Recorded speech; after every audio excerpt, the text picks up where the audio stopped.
Hello viewers. In the last short video, we discussed about neutral axis factor for a balanced section. In other words, we could locate the neutral axis at failure from extreme compression fiber for a balanced section. Let us take forward the analysis of balanced section in this video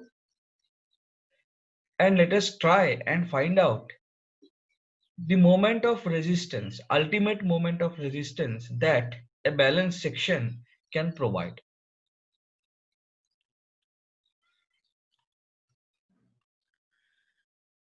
So let us revisit the same example that we discussed in the previous short video.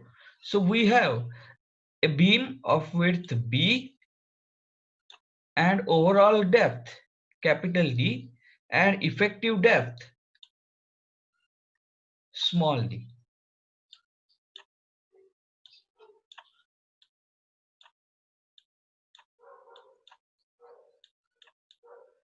Let us say the neutral axis at failure is located at this location. We denote this neutral axis as XUB because I am assuming that I have provided AST in that quantity such that this section will behave as a balanced section. In the previous short video, we also discussed how does a bending strain distribution diagram at failure for balanced section look like. So this is shown here.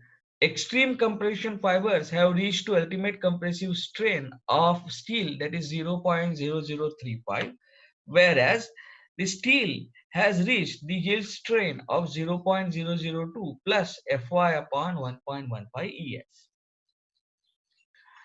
And bending strain distribution diagram is triangular. We have compressive strains on upper side of neutral axis because we assume that the beam is subjected to sagging. If it is subjected to hogging, the case would be reversed. Now let us try and draw bending stress distribution diagram. Bending stress distribution diagram for this balanced section at failure. We already know the design stress strain curve of concrete under uniaxial compression, and its explanation can be seen here. Now, we know that from strain 0.002 to 0.0035, the value of stress, design stress in concrete remains same, and that value is 0.446 FCK. So the first thing that we are going to do is we are going to locate the level where the strain drops down to 0.002 from 0.0035. So how do we do that? In other words, I want to find out this distance. So how would I find out this distance? So let me call this distance as y. So if you look at these two triangles, one and second, then we can apply similarity of triangles. Go distance XUB from neutral axis. The value of strain is 0.0035. So I should go distance y from neutral axis such that the value of strain drops down to 0.002. So what I get is 0.002 divided by 0.0035 is equal to y upon XUB. So y is equal to, so if I multiply here by 10,000 and if I multiply here by 10,000, I am going to get it as 20 by 35 times XUB. So 5 fours are 20, 5 sevens are 35. So y is equal to 4 by 7 XUB. So I know this distance. Y, it is 4 by 7 XUB.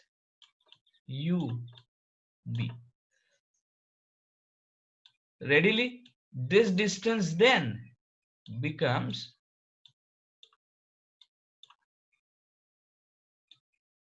3 by 7 XUB.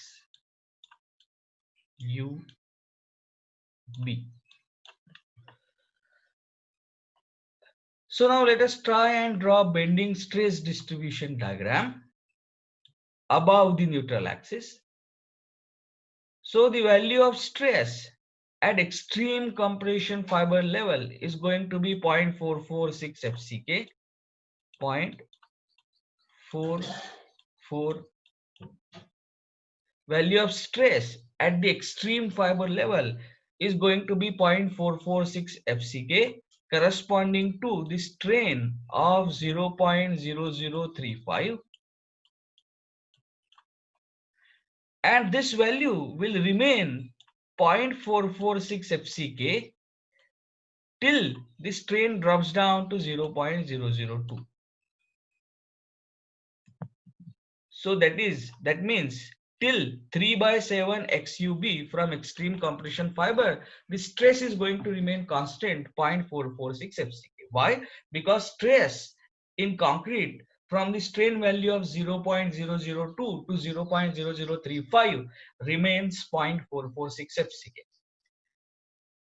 For all the strain values from 0 to 0.002, the stress varies as a parabolic or quadratic function of strain. This also we have seen in this video. Therefore, I will draw the parabolic variation in this fashion. You have to understand that the parabola is such that if I draw the tangent here at this location, then that tangent is vertical. So we have drawn the parabolic variation of stress from strain equal to 0 to 0.002. All these stresses above the neutral axis are compressive in nature because we are considering the beam is undergoing sagging. Now, as discussed by the first assumption of this analysis, concrete on tension side does not take or does not contribute in resisting tensile stresses, and therefore the tensile stress ordinates would not prevail anywhere, and therefore we don't have any tensile stress ordinates for concrete on tension side of bending. However, at the level of steel, the strain in steel is yield strain. Therefore, the stress in steel will be equal to 0.87 Fy. The stress strain relationship of steel and its design stress strain curve under uniaxial tension can be seen in this video. Therefore, the value of stress at the level of steel, that means at distance d from extreme compression fiber, is going to be tensile 0.87 times Fy.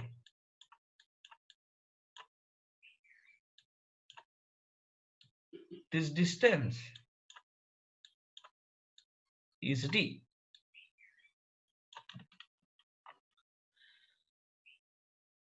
Now let us try and write tensile force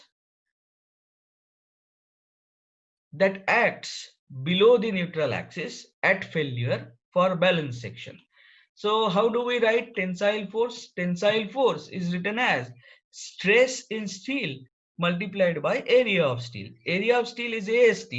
Therefore, tensile force TU, U stands for at failure or ultimate. TU will be equal to 0.87 Fy into area of steel.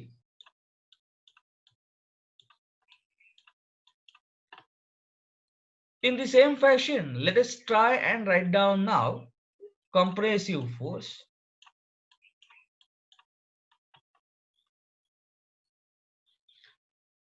So when we are saying writing down compressive force, we have to look at stress diagram above the neutral axis. We can see the stress diagram above the neutral axis is rectangular till 3/7 XUB from extreme compression fiber, whereas from neutral axis till 4/7 XUB from neutral axis, the stress block is parabolic. So clearly, we will have this ultimate compressive force as a contribution from rectangular stress block, C rectangular, plus C parabolic.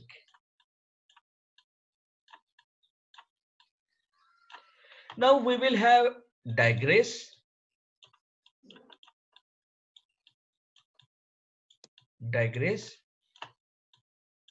Let us say a section with uniform width B and depth D is acted upon by uniformly varying stresses. Let us say stress here is sigma and stress here is 0. And let me ask myself a question. What is the value of total compressive force? Let us say this sigma is compressive. So what is the value of total compressive force that acts on the cross section? If I have to answer that question at distance y from bottom face, I will consider a strip of width dy. dy is so small such that over which I can assume the value of stress sigma to be constant. And what will be that value? Go distance d, you get sigma. So go distance y, you will get y by d into sigma. So what is the value of stress at this level? The value of stress at this level is y by d into sigma.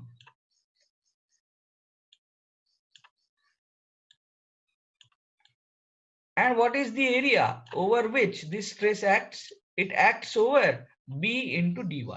So what is the small compressive force corresponding to this strip which I have shaded? So small compressive force corresponding to this strip can be written as B into dy into sigma. So integration of y is y square by 2. Limits are 0 to d. And this sigma into b by d stays here. So if I simplify this, I get sigma into b into d square by 2 by d. So therefore that is equal to sigma into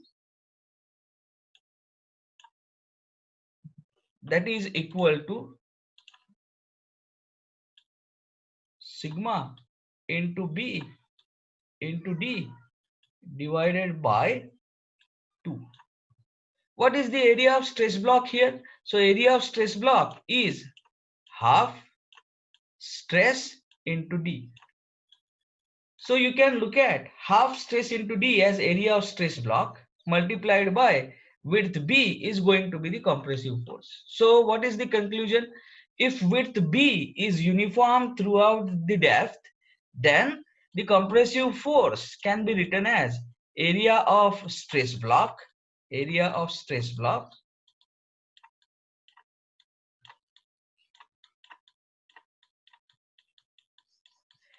into uniform width B. So this is our understanding from the exercise that we just did.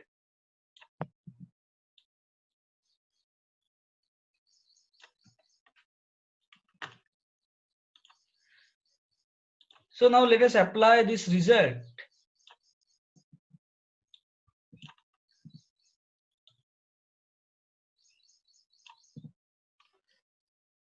Let us apply this result in computation of CU. So first of all, I will compute the compressive force due to rectangular stress block. So compressive force due to rectangular stress block is going to be the area of this rectangular stress block multiplied by uniform width B. So let me calculate that. So that is going to be equal to 0.446 FCK into 3 by 7 XUB. So therefore compressive stress offered by this rectangular stress block is going to be equal to 0.19 FCK XUB. There is small correction to the compression force obtained from rectangular stress block. I forgot to multiply it by B, so the expression for compressive force obtained by rectangular stress block is 0.19 FCK B into XUB. Question is where does this compressive force act? So it acts at the centroid of this rectangular stress block as long as width is B over the entire stress blocks. The centroid of this rectangular stress block would lie at mid height of this rectangle, and it will be at 3 by 14 XUB from extreme compression fiber. So I have shown where this CU due to rectangular stress block acts.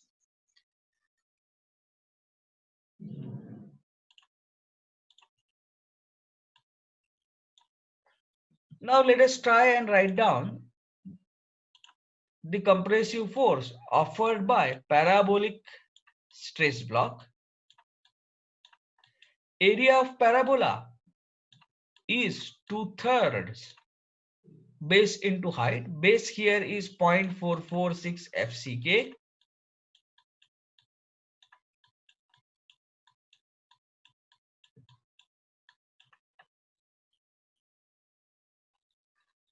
Into height here is 4 by 7 XUB. 4 by 7 XUB. So if I evaluate all these constants, I get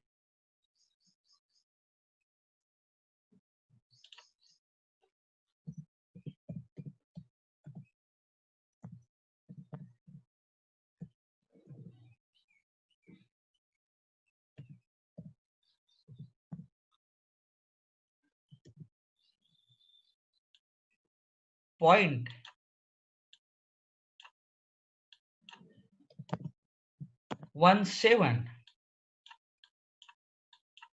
FCK into XUB. Correction for the expression for compressive force obtained by parabolic stress block. Here also I forgot to multiply by B. The expression will be 0.17 FCK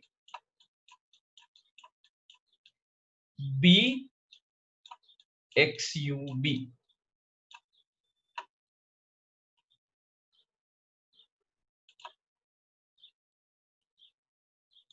Question is, where does the compressive force corresponding to parabolic stress block act? It acts at the centroid of this parabolic stress block as long as the width B is remaining constant over the entire stress block. Distance of this parabolic stress block from neutral axis by using the formulae for centroid of the parabola is going to be 2 by 5 times h. H is the height of parabola, so it is going to be 4 by 7 xub. So therefore 2 by 5 into 4 by 7 xub, so that is equal to 8 by 35 xub.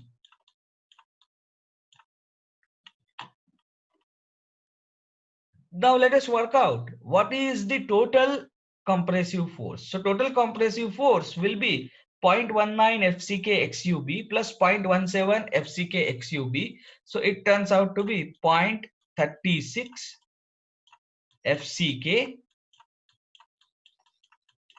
XUB. So we have now got total compressive force. We have now got total compressive force. Now let us try and work out what will be the moment of resistance, ultimate moment of resistance of balance section. So as it is moment of resistance and ultimate, therefore I am using the notation MUR, and as it is for the balance section, I am going to use MURB. Ultimate moment of resistance of balance section now can be written as C provided due to rectangular stress block multiplied by its distance from neutral axis. So what is the distance from neutral axis? It will be XUB minus 3 by 14 XUB. XUB minus 3 by 14 XUB plus C provided due to parabolic stress block multiplied by this multiplied by distance of C provided due to parabolic stress block from neutral axis, and that is 8 by 35 XUB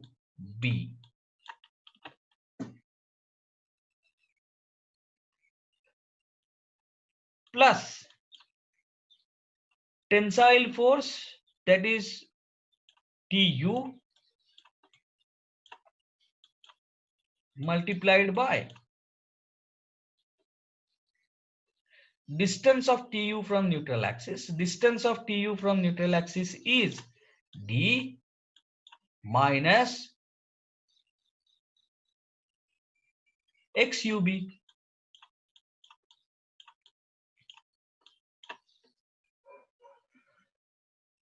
C rectangular is 0.19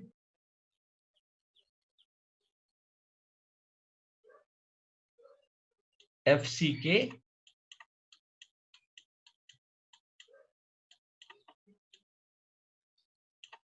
B XU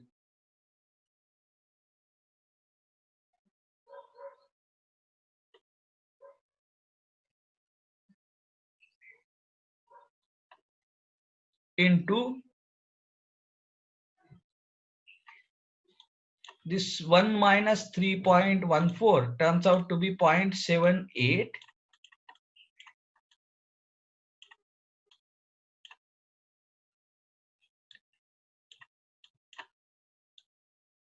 XUB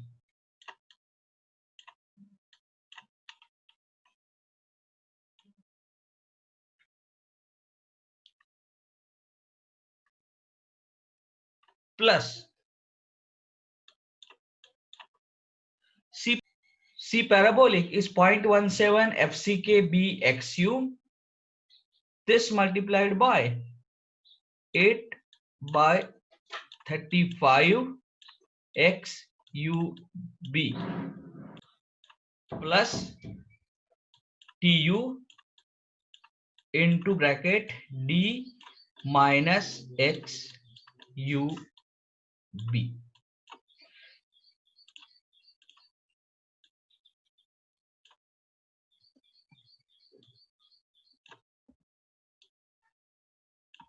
Let me further simplify this. So you can see XUB square is common in first two terms.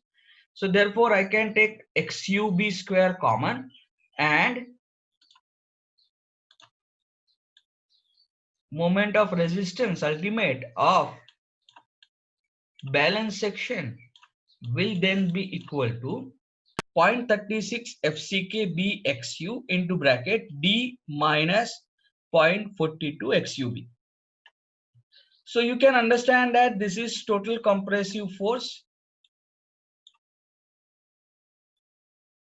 ultimate compressive force. You have to understand that while simplifying this expression in second part of the equation, instead of TU, I have substituted it as CU because for equilibrium, we know that summation Fx must be equal to 0. So CU must be equal to TU.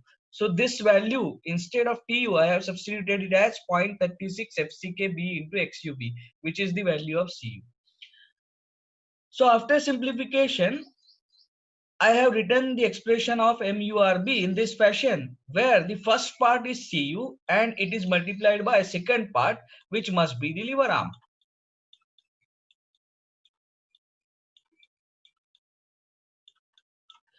I can replace this CU by TU as well. So I can write down MURB either as 0.36 FCK XUB into D minus 0.42 XUB, or I can write it as 0.87 FYAST into D minus 0.42 XUB. So we have obtained the expression for moment of resistance, ultimate moment of resistance of a balanced section. We will do now small modification to this expression. Instead of XUB, we will substitute it as KUB into D. We have already discussed in the previous short video that XUB can be written as neutral axis factor for balanced section multiplied by D. This can be reviewed in this video. So I'm going to substitute that. That gives me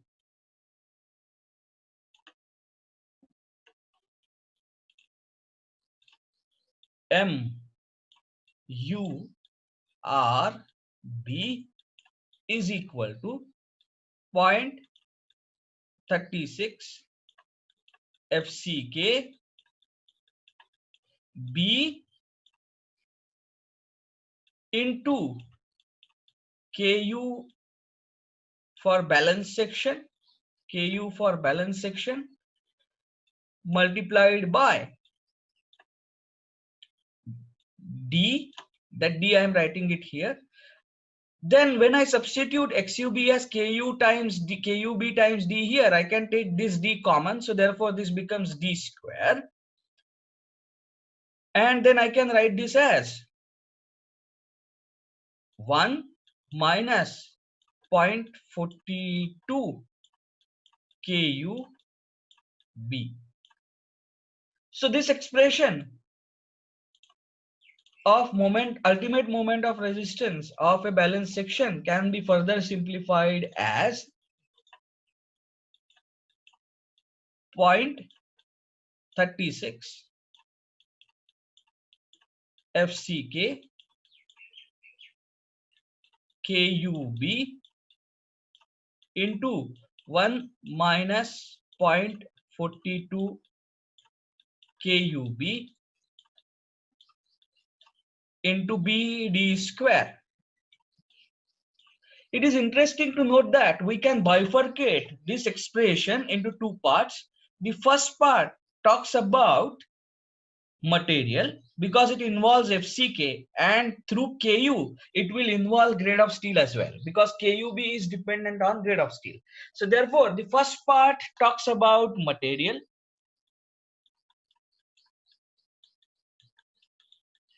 Second part talks about geometry because B and D are geometric properties. So the factor that talks about material in expression for moment, ultimate moment of resistance for balanced section. We call it as moment of resistance factor R for balanced section. So we write it as RUB. So what is RUB? Moment of resistance factor for balanced section. Its value is given as 0.36 FCK KUB into bracket 1 minus 0.42 KUB.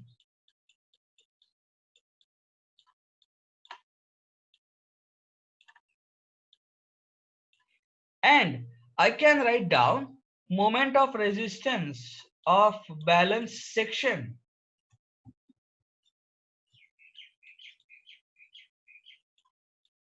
Moment of resistance of balanced section as this RUB, moment of resistance factor for balanced section, multiplied by B into effective depth square. So as you can observe, it is interesting to note that this moment of resistance factor for balanced section depends upon grade of concrete, because FCK is involved in this expression, and it also depends upon grade of steel because KUB is dependent on grade of steel. So now, can we calculate moment of resistance factor for various grades of steel and concrete? Let us say I design various sections as balanced sections with different grades of steel and concrete.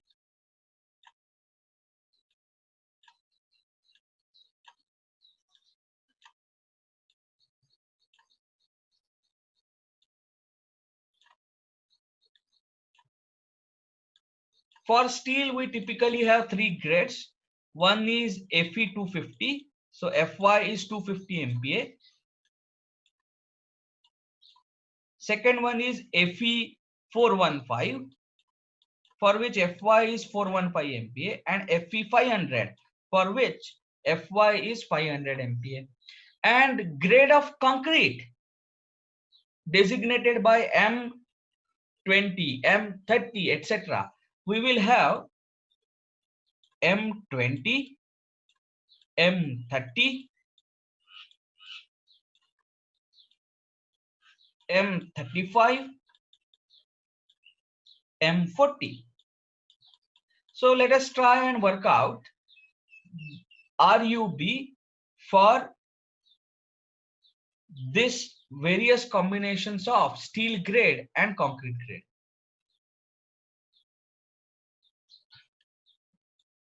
So I leave this as an exercise to you. You can work out the value of RUB for these various combinations of grade of steel and grade of concrete. I will show you one calculation for, let us say you are using Fe415 and M20.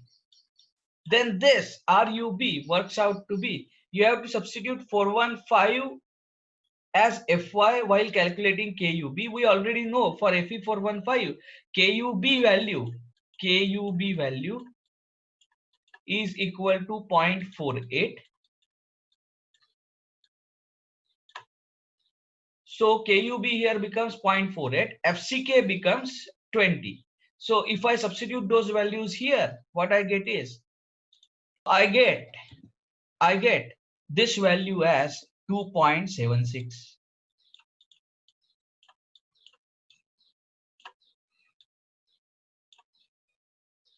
Now let us work this value for M30 grade concrete. So if I were to use M30 grade concrete, I have to simply replace this FCK by 30. Everything else remains same.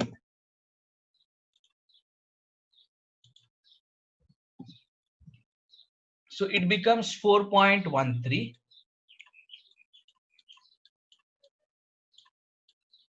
Let us work out this value for Fe 500 and M20. So for Fe 500, KUB is 0.46.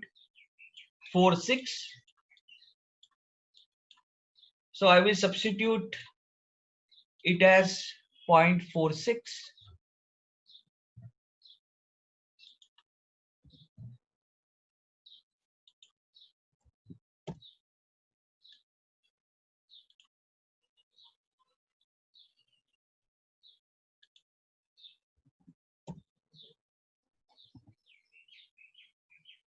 So for M30, I get this value as 3, turns out to be 4.0, to be precise 3.99.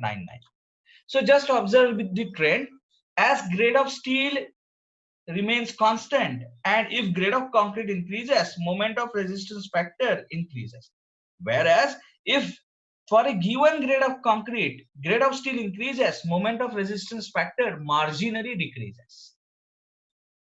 So I leave it to you to calculate moment of resistance factor for all other combinations of grades of concrete and steel. So let us summarize. So in today's class, we have understood moment of resistance of a balanced section is 0.36 FCK B into XU into bracket 1 minus 0.42 XU B.